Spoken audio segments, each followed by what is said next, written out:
Welcome students, I'm Shubham Goyal and I'm gonna teach you about data preprocessing in machine learning.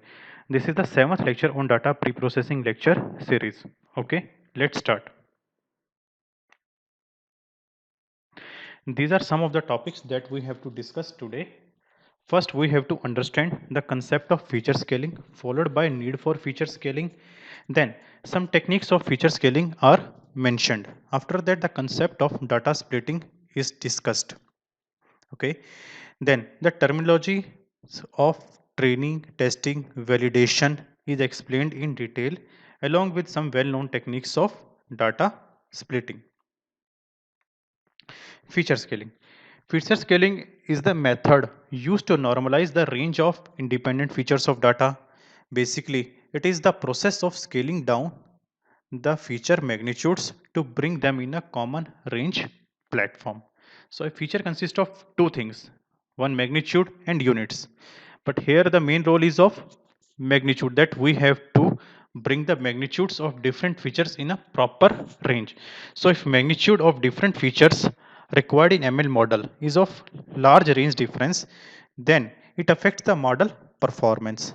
Like the range difference of salary and age shown in the figure for calculation of tax. Here we can see that salary range is in thousand, but age is not in thousand, it is just in tens range. So whenever we try to make some model training on the basis of this data, then we will have some performance issues. So if you want model to be of good performance, then it is must to do feature scaling.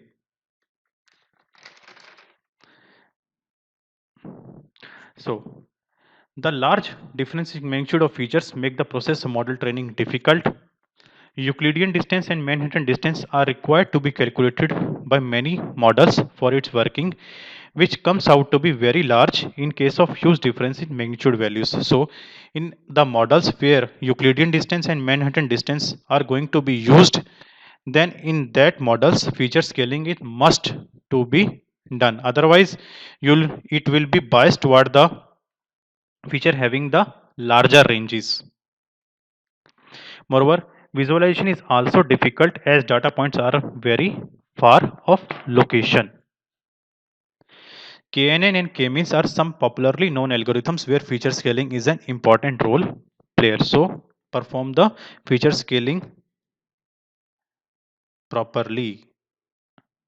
The impact of feature scaling can be visualized in the figure shown here, which depicts that the features are more inline after scaling. We can see that in the first figure where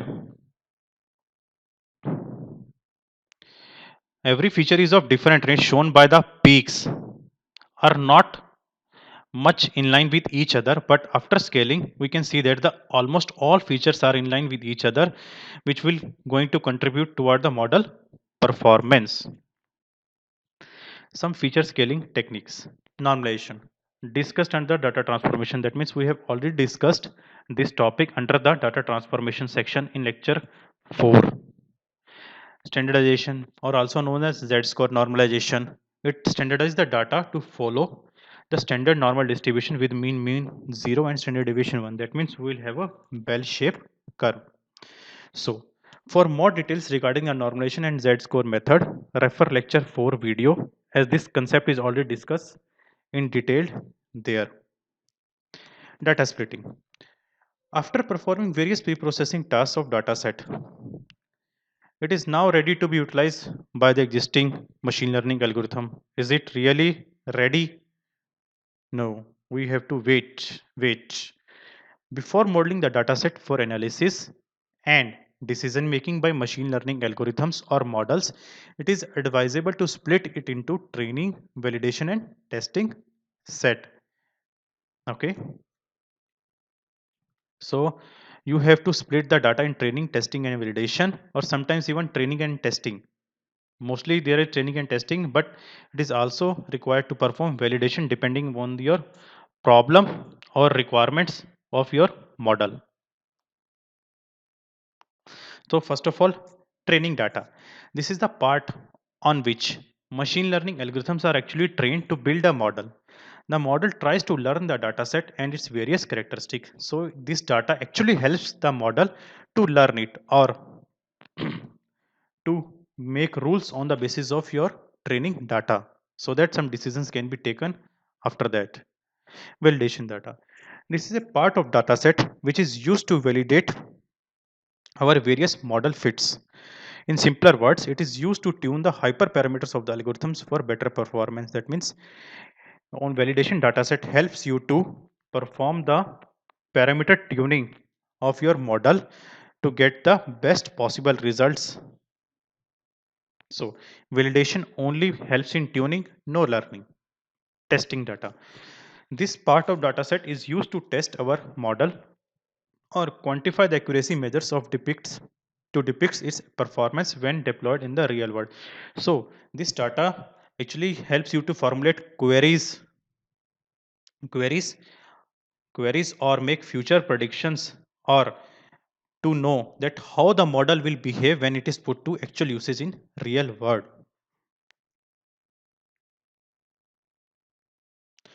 Some well-known techniques of data splitting are random sampling, systematic sampling, and stratified sampling. So what do you mean by simple random sampling? In a simple random sampling, each observation in the dataset has equal chance of being selected.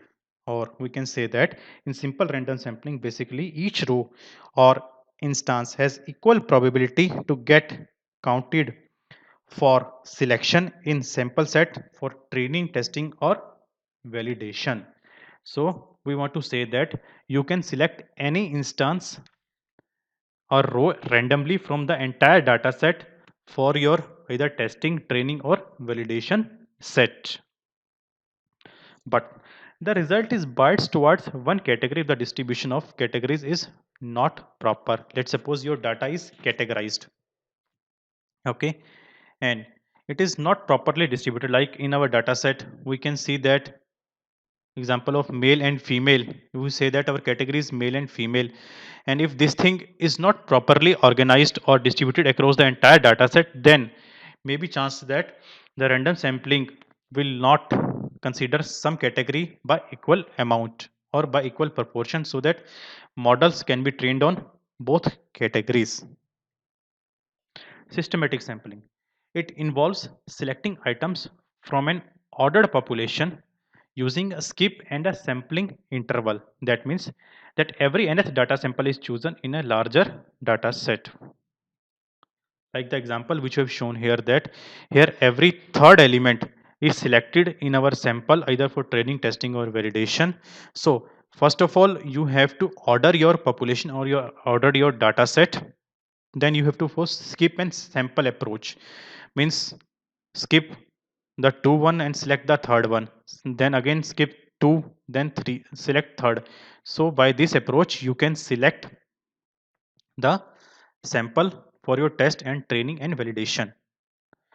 So but this method is not a good choice when data exhibits some pattern. Suppose your data is exhibiting some behavior or pattern, then this method will not help you to get good results.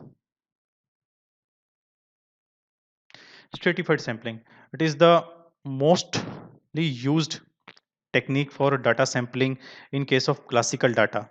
So this accomplished by selecting samples at random within each class. Means if your data is categorical, then in one class you can select the data randomly by any method.